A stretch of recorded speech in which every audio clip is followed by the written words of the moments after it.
ఆడబిడ్డలను అవమానించిన ముఖ్యమంత్రి వెంటనే తెలంగాణ ఆడబిడ్డల్ని అవమానించిన ముఖ్యమంత్రి వెంటనే తెలంగాణ ఆడబిడ్డల్ని అవమానించిన ముఖ్యమంత్రి వెంటనే క్షమాపణ చెప్పాలి. తెలంగాణ ఆడబిడ్డల్ని అవమానించిన ముఖ్యమంత్రి వెంటనే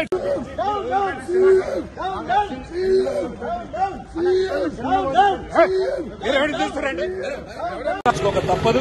ముమ్మాటికి ఈ ముఖ్యమంత్రి తెలంగాణ ఆడబిడ్డలకు క్షమాపణ చెప్పేదాకా వదిలిపెట్టాం. సీఎం ముఖ్యమంత్రి వెంటనే క్షమాపణ చెప్పాలి తెలంగాణ మహిళా లోకానికి.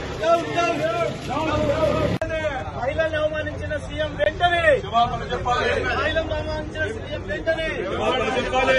మహిళలను అవమానించిన రేవంత్ రెడ్డి వెంటనే క్షమాపణ చెప్పాలి. మహిళలను అవమానించిన రేవంత్ రెడ్డి వెంటనే క్షమాపణ చెప్పాలి. మహిళలను అవమానించిన రేవంత్ రెడ్డి వెంటనే క్షమాపణ చెప్పాలి. చీఫ్ మినిస్టర్ గా కాకుండా చీఫ్ మినిస్టర్ గా ప్రవర్తిస్తున్నాం రేవంత్ రెడ్డి వెంటనే క్షమాపణ చెప్పాలి. చీఫ్ మినిస్టర్ గా కాకుండా చీఫ్ మినిస్టర్ గా ప్రవర్తిస్తున్న రేవంత్ రెడ్డి వెంటనే క్షమాపణ చెప్పాలి. చీఫ్ మినిస్టర్ గా కాకుండా చీఫ్ మినిస్టర్ దాదాపు 3 గంటలకు పైగా అసెంబ్లీ తన ఎదురుగా నిలబడి ఉన్న ముఖ్యమంత్రి గాని స్పీకర్ గారు గాని 2 నిమిషాల సమయం ఇవ్వకపోవడం అనేది దుర్మార్గమైన విషయం. తెలంగాణ మహిళా లోకం అంతా చూస్తుంది. తెలంగాణ మహిళా లోకం అంతా కూడా చూస్తుంది.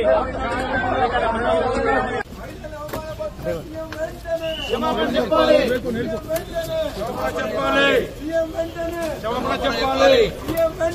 క్షమాపణ చెప్పాలి. సీఎం వెంటనే క్షమాపణ చెప్పాలి. సీఎం వెంటనే